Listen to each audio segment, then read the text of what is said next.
not sure whether there are any of my senior monks here, but anyway, if there are, please permit me to speak on the Dhamma. So before we start, let's pay respect to the Guru. Namo tassa bhagavato arahato samma sambuddhassa. Namo tassa bhagavato arahato samma sambuddhassa. Namo tassa bhagavato arahato samma sambuddhassa.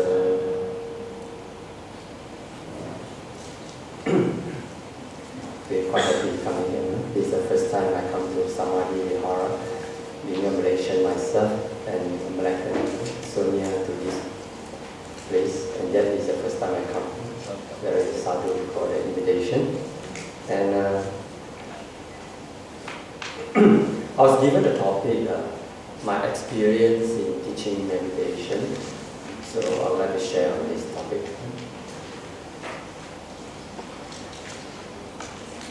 I started in 2006 when my preceptor, the most venerable Sayadaw, instructed me during the Vasa in 2006 in Pau to teach.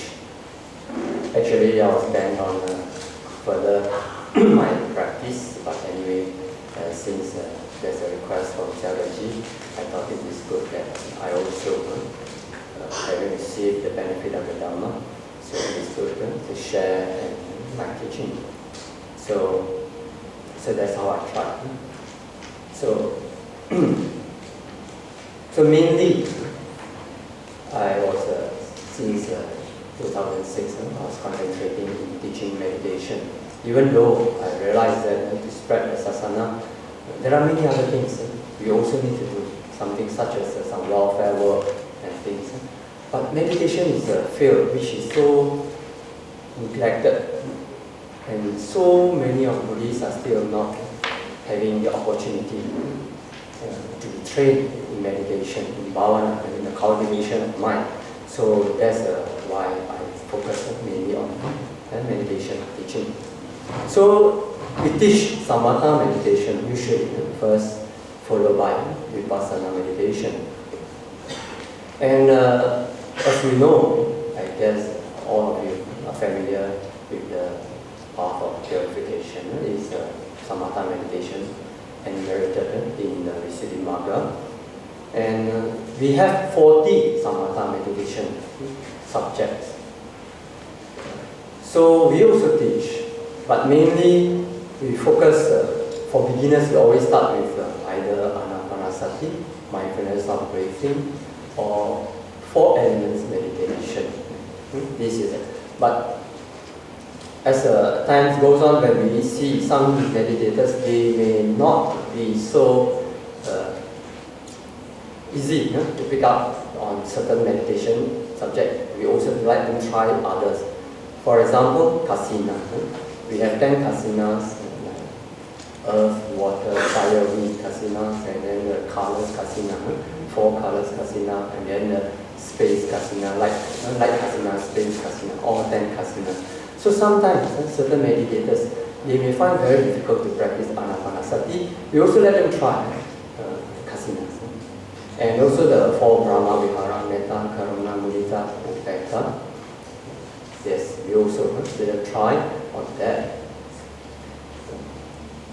Basically, these are for anapanasati, we can practice from first jhana, from the beginning, from excess concentration, and slowly can practice up to first jhana, second jhana, third jhana, and fourth jhana. Usually we try. It is good once the meditation they get jhana, concentration, absorption, apana, samadhi. Then it is good. It will be much easier for them to practice vipassana. And I have trained myself in other systems as well in the past. But when I check, I notice we struggle very hard when we do not have samadhi. It's a great effort. We have to suffer a lot and have to try very hard to practice vipassana without having good foundation in samadhi. So for our students, we try to let them practice up to Apana Samadhi if possible, that means jhana. And usually not too difficult if they have practiced up to excess concentration. From there, a little more effort and skillful guidance, then it is possible. The jhana is not, is achievable nowadays. It is possible, still achievable. So then we also Maranasati or Marananusati, recollection of that. And that is also helpful. And Asubha also. Then before we proceed to Vipassana meditation. So, from my experience having sound training in Samatha meditation, it's very helpful for yogis who practice Vipassana.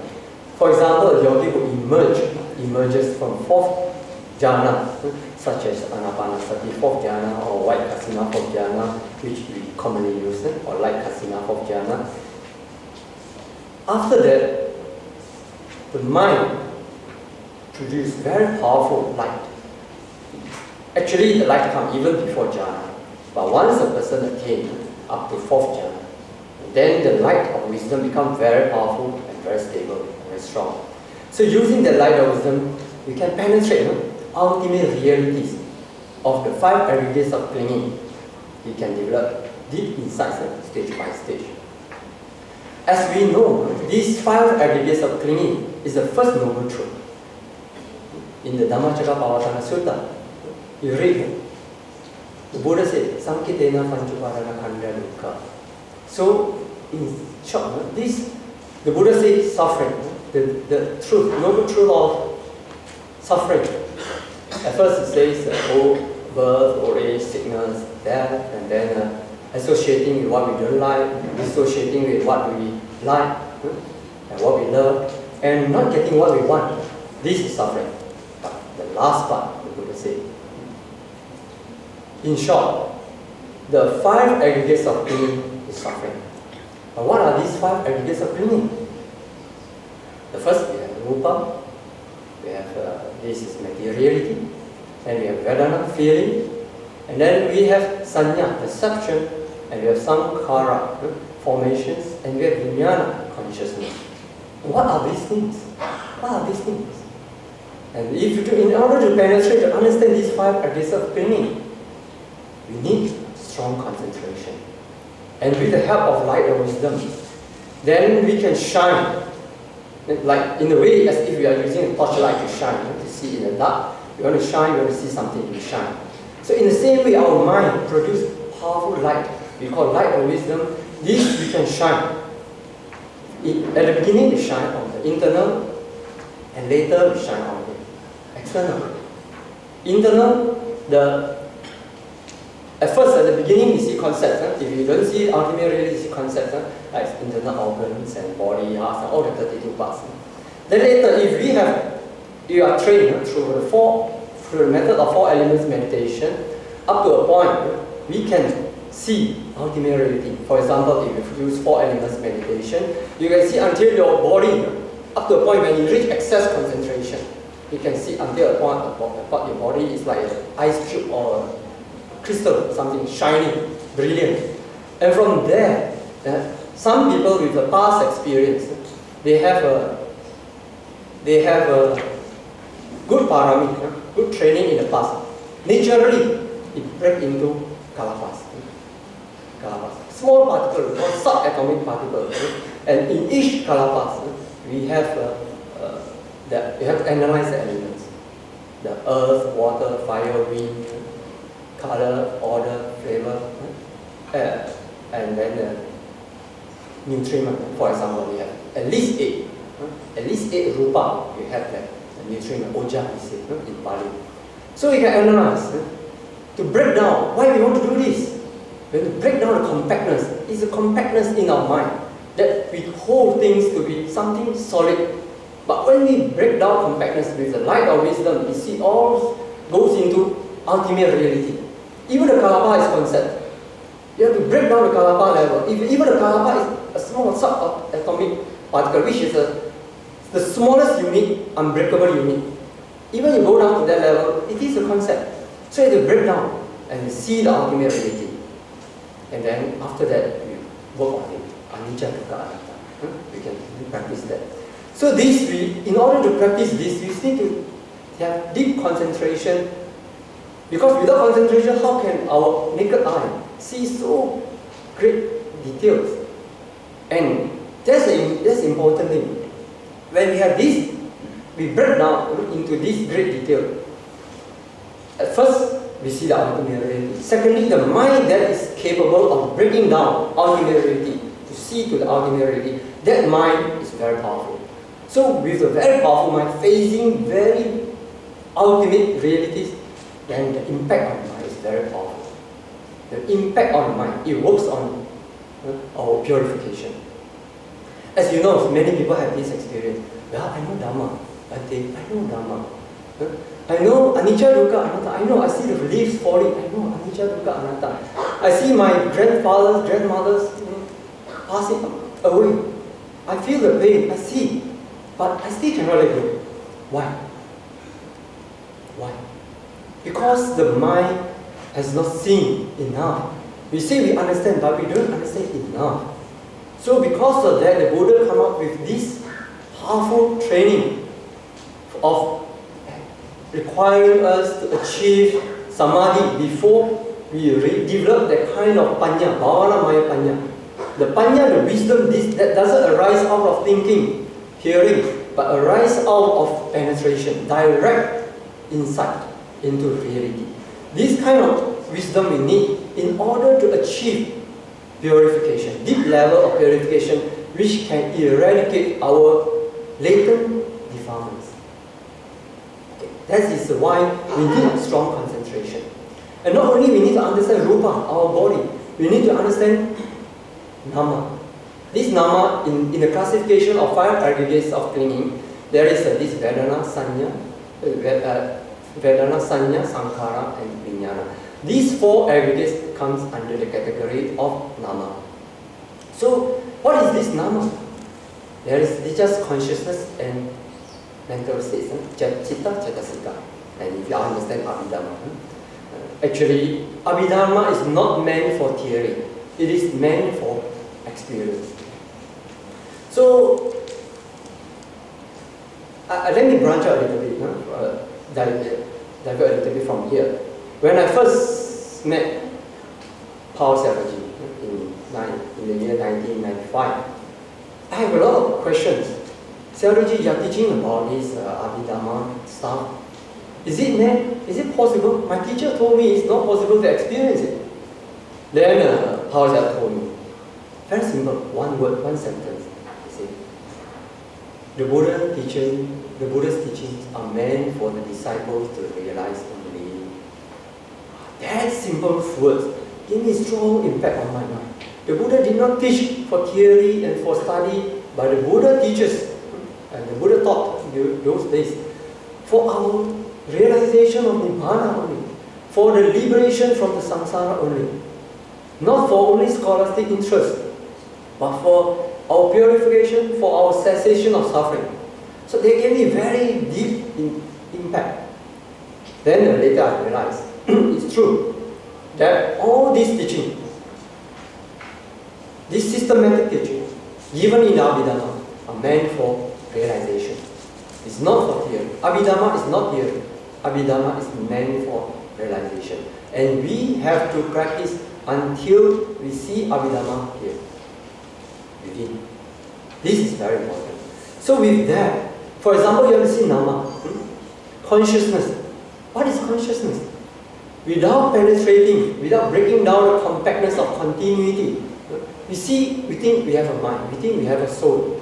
But when we develop and we experience our consciousness and see our consciousness in a way described in the Abhidharma, one citta arises after another. We break down the compactness of continuity. Santati Gana is broken down. And then we break down the compactness of grouping. Samoha Gana. We see actually the consciousness doesn't stand alone. A consciousness always comes with is respective and associated mental states. And this can be experienced and directly seen with our insight. So this is also something. So in this way we break down, and then of course there's another comparison, we say function. And for the mind there's another comparison of object, paramanagana. So anyway, in short, I just want to say that this we have to experience. And to experience these ultimate realities in its very crude form, then we need strong samadhi. Daily life meditation is very valuable, very praiseworthy. We purify our mind daily life, in our work, while driving, while cooking. These are all very praiseworthy, but not enough. If we want to eradicate our defilements from the root, from the latent level, then we need strong samadhi. That's why the Buddha did not go from sila to panya. Sila, samadhi, panya. And clearly in so many suttas, then the samadhi required, the Buddha says, even in the Mahasatipatthana Sutta, in the samadhi, samma samadhi, the Buddha said, is first jhana, second jhana, third jhana, and fourth jhana. So we need to cultivate jhana. So, but in the Visuddhimagga, it is also mentioned that excess concentration is necessary. It's also possible.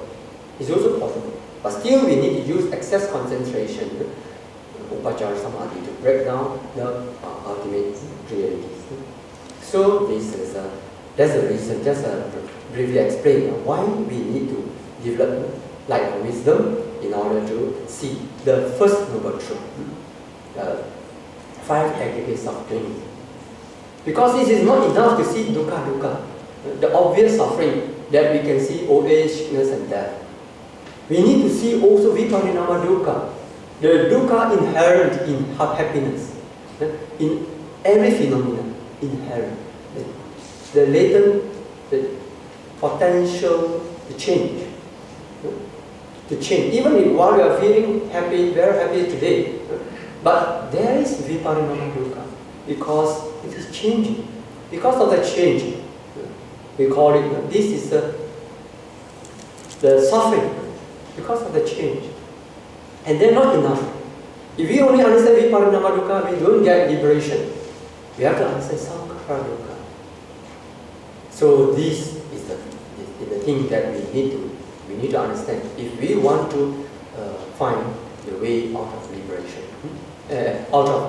not the way towards liberation, out of the samsara. So, and then another reason we need to develop deep concentration is we need to penetrate the second noble truth, the cause of suffering, the origin of suffering.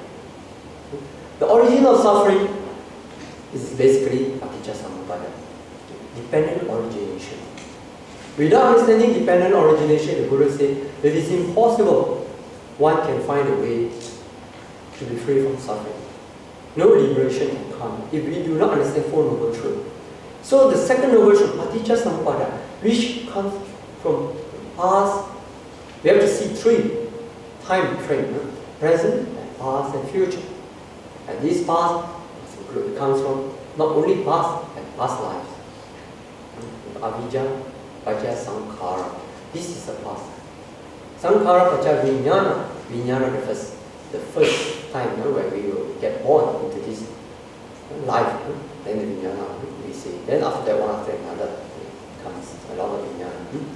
So this is also difficult, not easy to see past and future. Not easy. You need light and wisdom also. You see in the Anattalakkhana Sutta, the Buddha mentions the practice of vipassana. In fact, in many other suttas, the Buddha mentioned, you can read yourself, the practice of vipassana, we have to practice in 11 ways. Past, present, future, internal, external, gross and subtle, superior, inferior, near and far. 11 ways we have to practice this vipassana in order to really understand why. Then you have to understand because some hidden defilements, cannot be easily overcome if we only develop vipassana on the inside. We need to also practice vipassana on the outside. Because of our different ways, various types of our craving.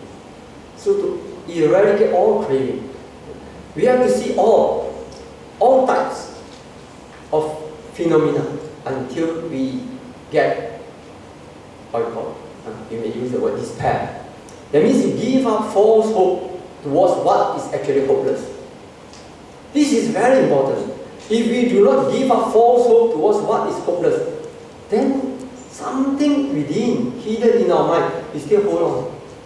We still hold on. We don't want to let go until we find real despair. This is because right despair, positive despair. Positive despair, right despair, beneficial despair. To give up hope towards what is actually hopeless.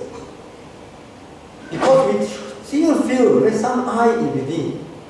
And we want to work and we want to create this I. Then we don't get liberated. Only when we really see, ultimately, inside, outside, all over, there is nothing to hold on to. It's not possible to hold on to anything. Then the mind switch and switch from conditioned phenomena. Because there's no hope in conditioned phenomena, we want to find security. No security in conditioned phenomena. We use them, we need help. We need long life. If we need the Dhamma, we want to have long life. So that we can use this long life to practice Dhamma and to propagate the Dhamma for the welfare of beings. But even when we cherish these good conditions, we know there is no security in this condition, no footing in this condition. Then the mind changes and towards the unconditioned. As long as we still have slightest holding on to conditioned phenomena, there's no possibility to realize the unconditioned phenomena, which is divine. So this is important. So for that, we need to practice samadhi. For that, we need to practice.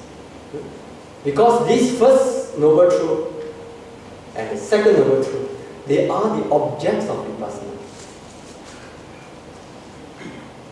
The objects of vipassana basically is just the first noble truth and second noble truth.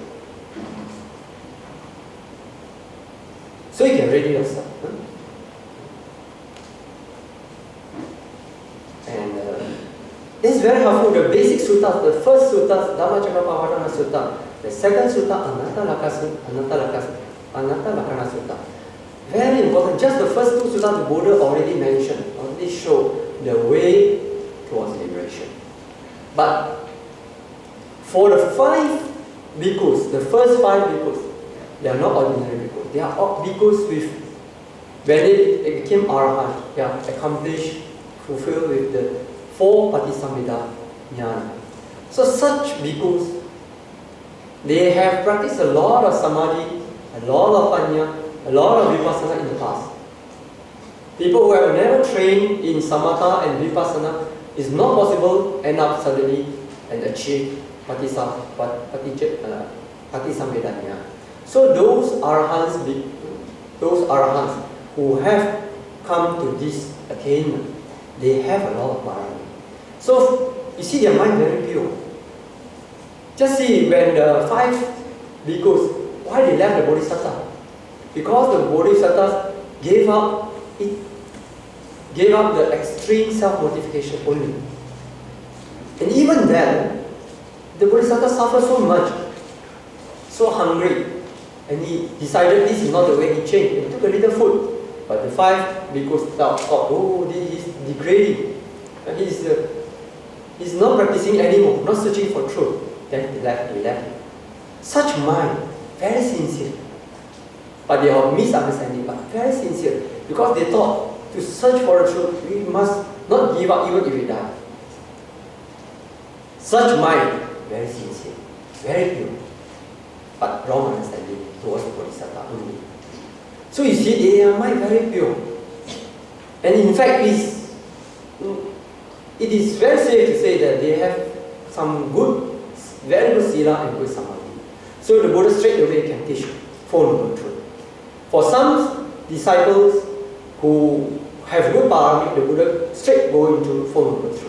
But for some, the Buddha teach from Sila, and slowly Samadhi, and slowly Panya. So in this way, we need to understand.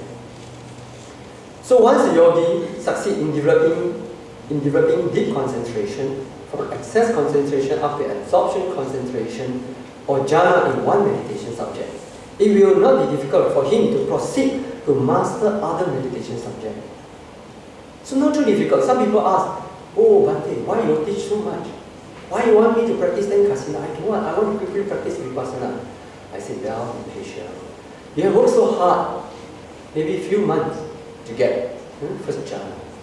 And then don't quickly go to practice vipassana. Just a few more days, maybe.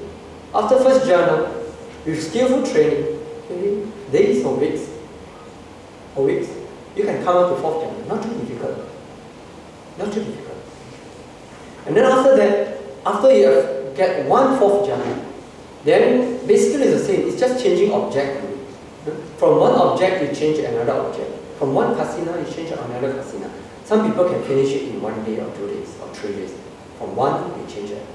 So maybe safely within 1 month or so, 1 month or 2 months, can reach up to Arupa, up to neither perception nor non-perception. Not too difficult. Not too difficult. The most difficult thing is first jhana. Why? Because most people practice with a lot of nivarana, 5 hindrances. Because they wandering here, wandering there. Because of that, the practice becomes very inefficient. So if you get the first concentration, especially after nimitta arises, when you get good concentration, then the joy arises. The faith arises very strongly. Then after that, the mind will let go of a lot of worldliness. Then efficiency of the training comes. It is not because samadhi is difficult to get. It is because we are practiced in a very inefficient way. Half practice, half worldly, half practice, half worldly. So once we are practicing efficiently, not too difficult. So this is the reason we try to promote the students from mastering one meditation subject to mastering all kasinas and up to arupas. Then after that, you have many objects to train. You can switch from one subject to another. And after that, the mind becomes very pliant, very flexible, and very strong. Not only strong, but flexible. The mind that wants to penetrate vipassana need to be not only strong in concentration, but also very flexible. The mind which is not flexible, very rigid, is not easy to catch up with the fast changing object, which arises within this snap of fingers. Millions are arising and passing away. How to see that? It is almost impossible, we can say, but with samadhi, it is possible. Otherwise, the Buddha would not be able to tell us all this. With samadhi only. The power of jhana, of samadhi, is incredible. It is inconceivable for ordinary mind. That's why this is the power of our mind. We have to strengthen the power of the mind, uplift the power of the mind. This is why the Buddha is giving us a method to strengthen our human potential, to live up to the best of our human potential. Then using this, the best of our power and potential, mind power, to achieve the most difficult task and most noble task, the most sublime and praiseworthy task in this world, which is to realize the Four Noble Truths, to achieve liberation, to realize the unconditioned Nibbana. So this is important. So that's why we also teach to train up and practice other meditation subjects. So it is worth the effort to spend, say, 1-2 more months to learn other meditation subject before proceeding to vipassana meditation. After practicing various meditation subjects, a yogi's mind will become very pliant and workable. For training of vipassana meditation, his vipassana experience will become deep and profound. He will be able to penetrate 5 everydays of cleaning that the ways taught by the Buddha, such as in Anatta Lakkhana Sutta, in fact in many other suttas. The Buddha says, whatever form, feeling, perception, these are already mentioned, you can read out stuff. And then it is to be seen as it is with perfect wisdom thus.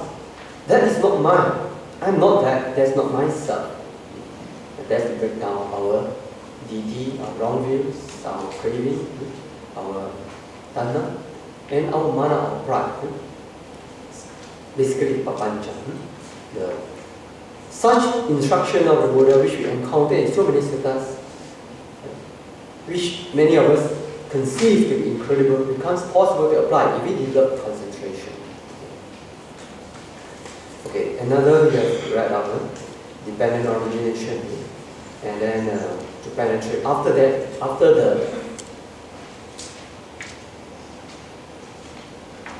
the training, the first training, you see the first noble truth, and you see the second noble truth, and then you practice vipassana. You see the namarupa, and then you understand the dependent origination, the 12 links. All these 12 links are to be seen by direct experience, not by inference, by direct experience. After that, in fact, a lot of wrong views cannot stand when for mind which penetrate dependent origination. All the wrong views you read in Brahmajala Sutta no longer can exist, no longer can remain in our mind. Even though we may not be eradicated from the root, but we cannot bear with such wrong views anymore because we see the right things. Just by seeing dependent origination only, all the wrong views are gone. You don't need to eradicate the wrong view one by one, but by seeing reality, wrong views cannot stand. That's important. Then basically the training, meditation is all about which is concentration and wisdom, as you all know, most of you are familiar in Noble Eightfold Path. And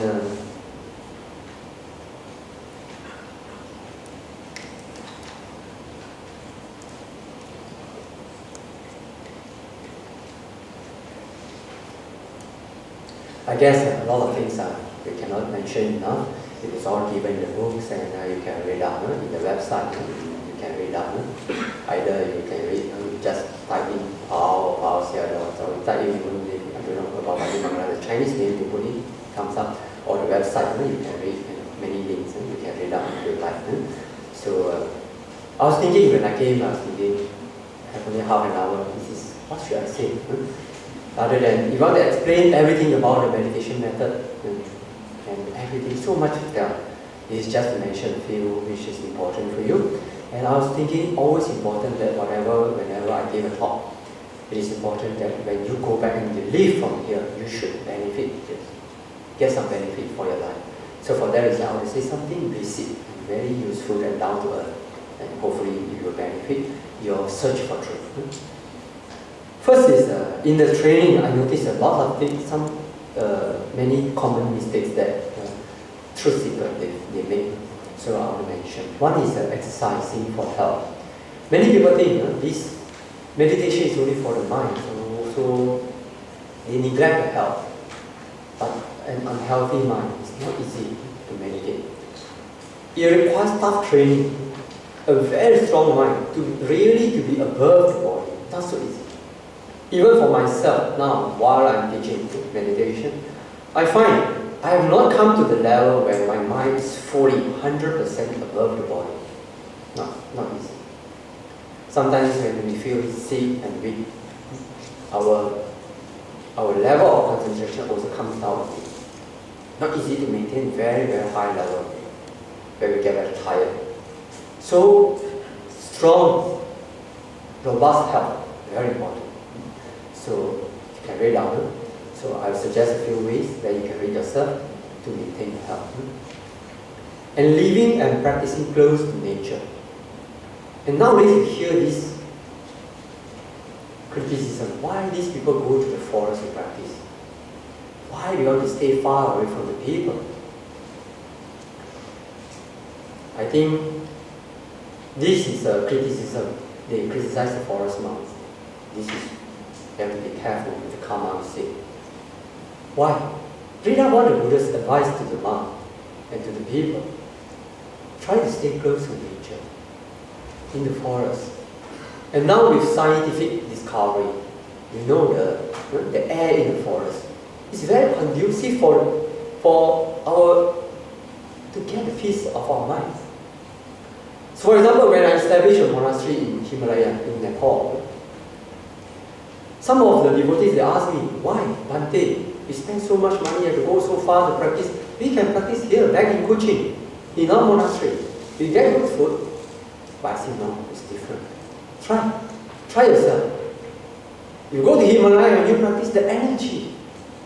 You see, it is already hard to meditate, not easy to meditate. It is hard to get away from a lot of wandering thoughts. And yet we want to tell ourselves when to practice in the hardest place. It is inefficient. It is inefficient. For example, you have to do an operation. You say, I want to be healthy. The healthy body should be able to face any kind of air, any kind of condition.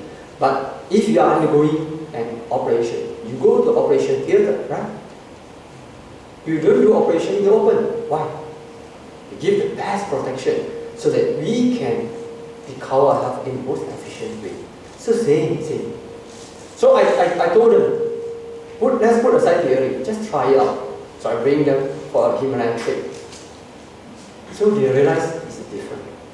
You can get samadhi much faster in Himalaya.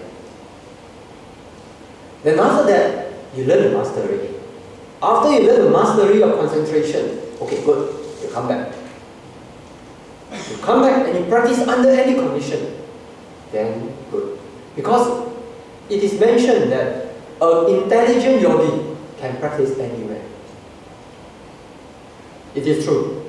But still, if an intelligent yogi can practice more efficiently in the forest, they should go to the forest.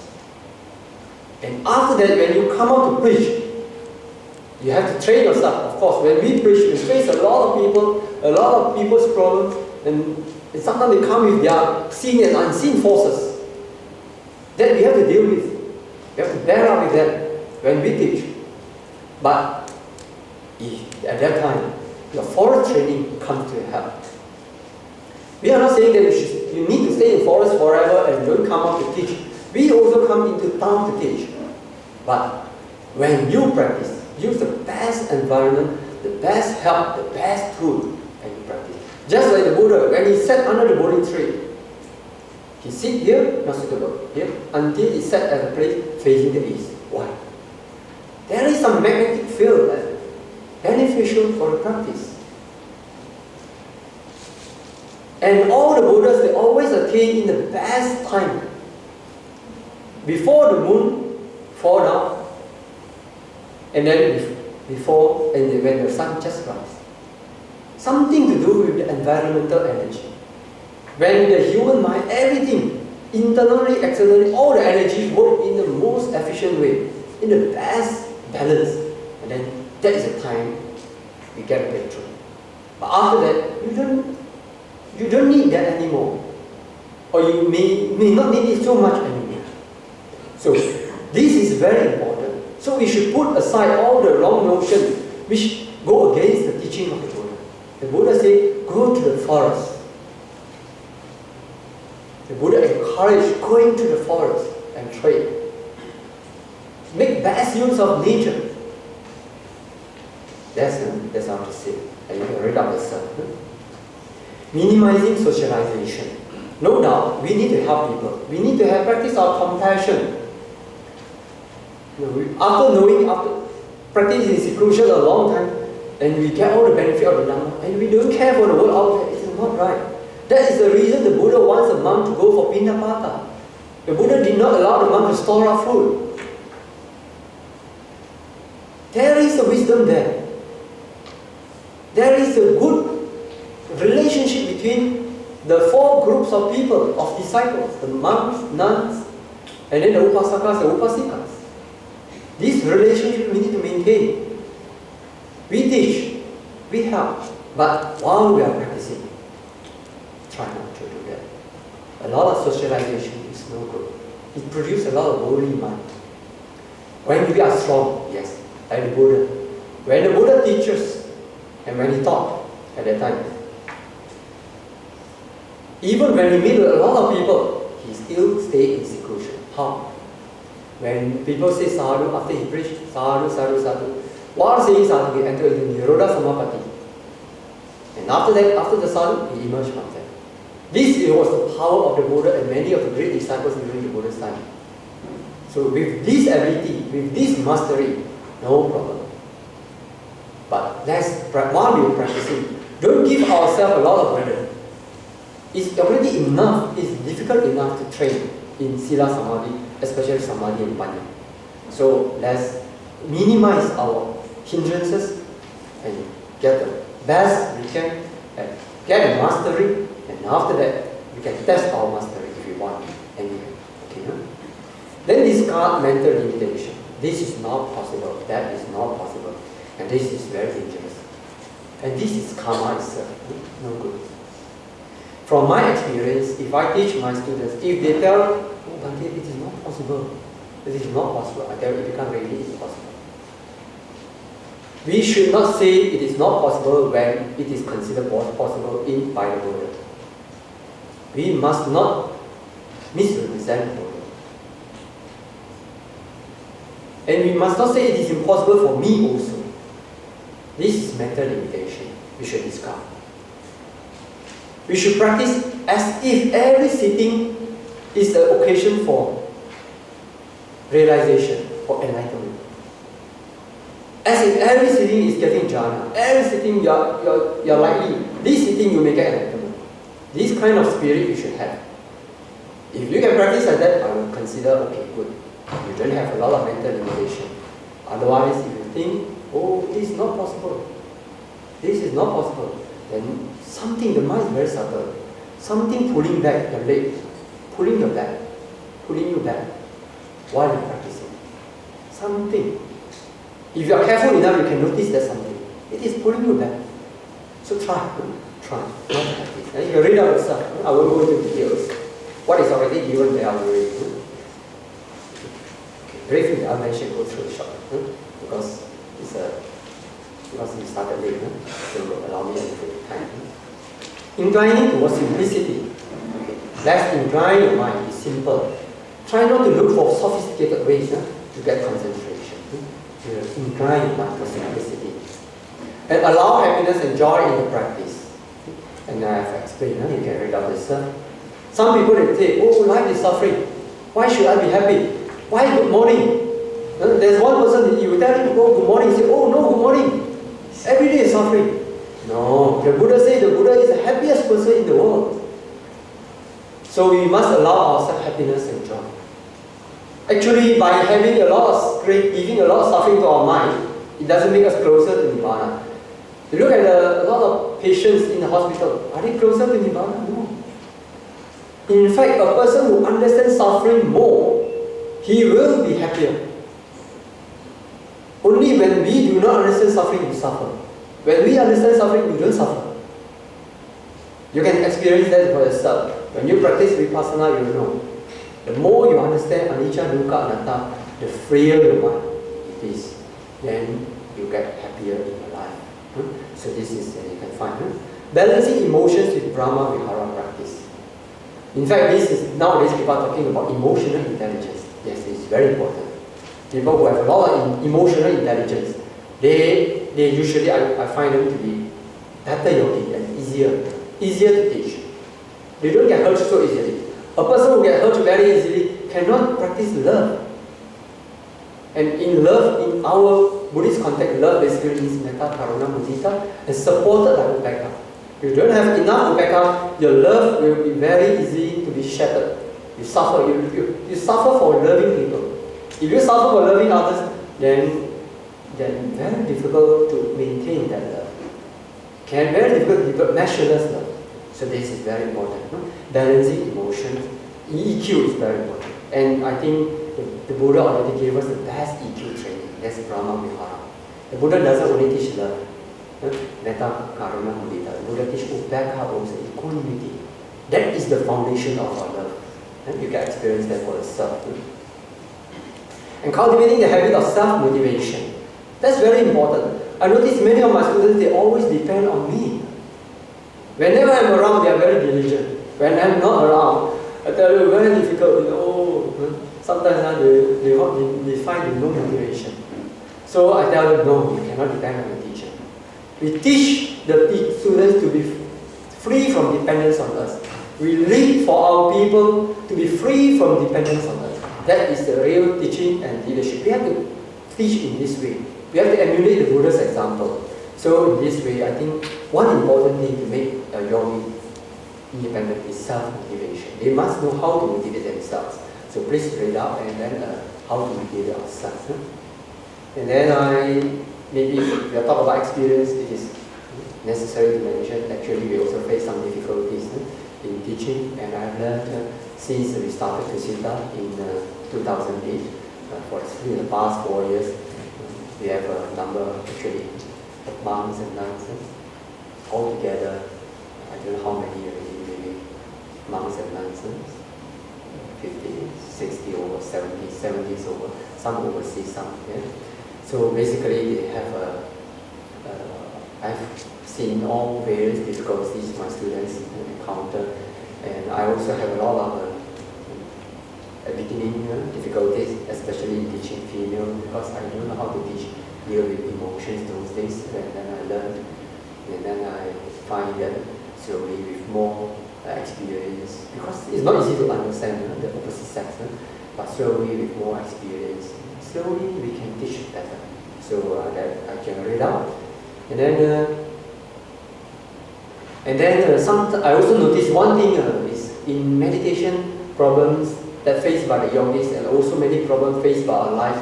I have one very precious discovery. It's actually many problems you don't need to deal with it. As long as you keep moving ahead, many problems will be left behind. Just by developing more light in our life, darkness disappear by themselves. Rather than all the time you have to search to deal with the darkness. No need. So just develop a lot of strength, a lot of dhamma, then a lot of problems disappear from our life. So the Buddhists gave a very simple way.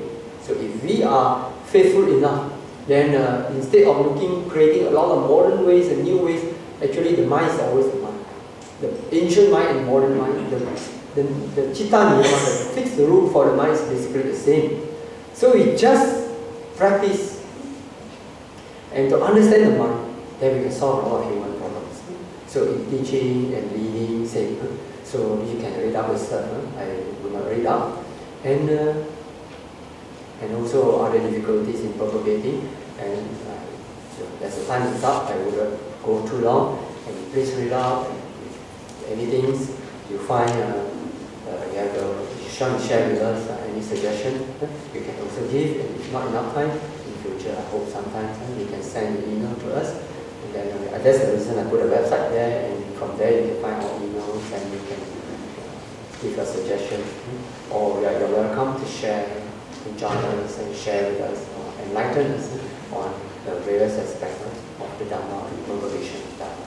So with that, I thank you for your attentive attention. Any time for question? No time. One or two questions. Anyone want to ask a question? Okay, please.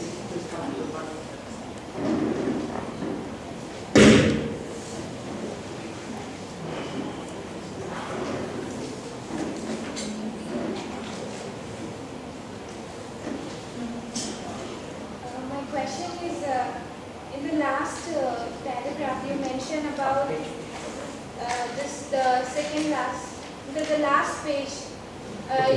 Second last page you mentioned about that your government does not issue meditation visa.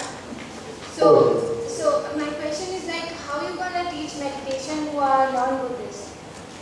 On visa is for foreigners, but for non-Buddhists, no problem. If they want to come, if they come, we just teach them meditation without requiring them to follow our certain our rituals. Because they don't know the jhana or the Buddhist words, so how are you going to teach them by saying that there is the jhana and Beka, Buddhita. And the second question is, you are a meditation teacher, right? So, did you get any jhana? And my third question is this is the question which always I'm very curious to know. For non-Buddhists it's okay. For Buddhists, though they practice Dhamma and they practice meditation. 28 Buddhas are gone, but still we are worldly. We didn't get the enlightenment. What is the main reason behind that people didn't get the enlightenment in this world? Okay, thank you. Can I go there? Okay, yes. I'll answer the second question first. The second question is not allowable for me to answer. Okay. So the Buddha's rule is that there's a wisdom in the Buddha's, and I will explain that there's a wisdom in the Buddha's rule. Then, how to teach the non-Buddhists? I will give you an example of teaching my mother. My mother, she passed away in April, but anyway, she practiced very well. She get very good concentration, and she practiced samatha and vipassana. And she asked me this question also. I am not so educated, and I don't know much this thing that you are giving the talk, what to talk in the talk. Then, how can I practice? I told her very simple, just pay attention here, don't see other things. Then slowly, then the light appear very bright. The breath become light, transform into then shining and translucent. Then just follow one by one. Just do. It is difficult to memorize a lot of terms, but seeing is not so difficult. Just open your eyes and see. You may not know what it is called microphone. You may not know this called door. You may not know this called what flowers. But as long as you develop the ability to see, you can see. Some people can mention, oh, this is what flower. But another person may not be able to describe, but can see. So my mother went through the tough training of samatha vipassana. So I told her, theory explanation is to arouse faith only. Because modern people, they need some theory. They don't see what is ahead, they don't want to go. But I say, if you cannot see, if you want to see, I show you what is ahead, I show you the map. But if you don't want, you just follow. I tell you now, right step, you move, turn right, you move, turn left. Then by doing like that, you can reach there. So no problem with that. And non-Buddhists, no problem. They don't want to accept the Buddha, Dhamma, Sangha, never mind. If you want, you just try out as an experiment. In the Kalama Sutta, you see, we don't ask people for blind faith. You don't want to believe, okay, no problem. But as long as you are willing, you give a chance to see. But if you disbelieve, you doubt, and then you create a lot of suspicious attitude, without even scientifically prove it. You have to prove. To prove and disprove, you have to have proof. So the real faith actually comes from seeing. So it doesn't matter. We don't ask people to have a irreversible faith. Not possible. The real irreversible faith comes from seeing only. Understand? So because of that, never mind. As long as they are open enough for experiment, they can come. It doesn't matter. You don't have to accept my words, but you can just try. As long as they are sincere enough to experiment, and I think they can come to you. Whether you call yourself Buddhist or non-Buddhist, you just walk and you get, and you open your eyes and you see it. It doesn't make a difference whether we are Buddhist or non-Buddhist. The term Buddhist is not so important. Okay. Then why these days we difficult to get enlightenment? Just ask ourselves, how easy will that go? During the Buddha's time, when they made the Buddha, then when they made the Buddha, they all, very people, you can read from the Sutta, they just say, and Vendara Ratapala, oh, the Buddha's teaching is that, as I understand from that, it's difficult to live perfectly, the worldly life, I want to renounce. They just follow, very simple, they just let go without even going back home. So that kind of power they have because of past parami. And that's another reason why people attain very easily during the Buddha's time. Because they were living in the time of arahants. A lot of people with psychic powers, they have seen the twin miracles. The Buddha showed twin miracles 3 times. So they have seen. A lot of confidence. And practicing in front of the Buddha is very different from practicing in front of Bodhi Mangala. I don't have the power, The Buddha sometimes he may teach, he teach in the air. Sometimes the Buddha teach in the air. projecting his image in the air. And then you see that, and then the energy, while you meet the Buddha, the energy is shining to you. The bright. Sometimes too bright that you can't even see exactly the Buddha's face if the Buddha used that power on you. And then the Buddha has the power to bring out all the past potential. If you have not trained in the past, okay, difficult. But if you have trained in the past, the Buddha using his power, the Buddha, he could bring out your past potential by being in his presence. Our past jhana, past power, just very swift appear. And then the moment he direct your mind to see all internally, then immediately all the ultimate realities, very quickly you see. He just direct this. While he's saying, you can immediately, you can practice while he listening to you. While getting instruction, immediately you can practice. That is the power of the Buddha. But I'm sorry, you meet Bodhi Mangala only. You don't meet the Buddha. So please be patient. If you come to Sita, you have to practice patiently. That's a fault. Why you don't meet the Buddha. Or you don't get your chance, or you don't make best use of the opportunity in front of the Buddha, or you bypass it. So try. So because of that, you have to practice very hard. There's no easy way. Practice Sila Samadhi Panya. With that, I think it's time.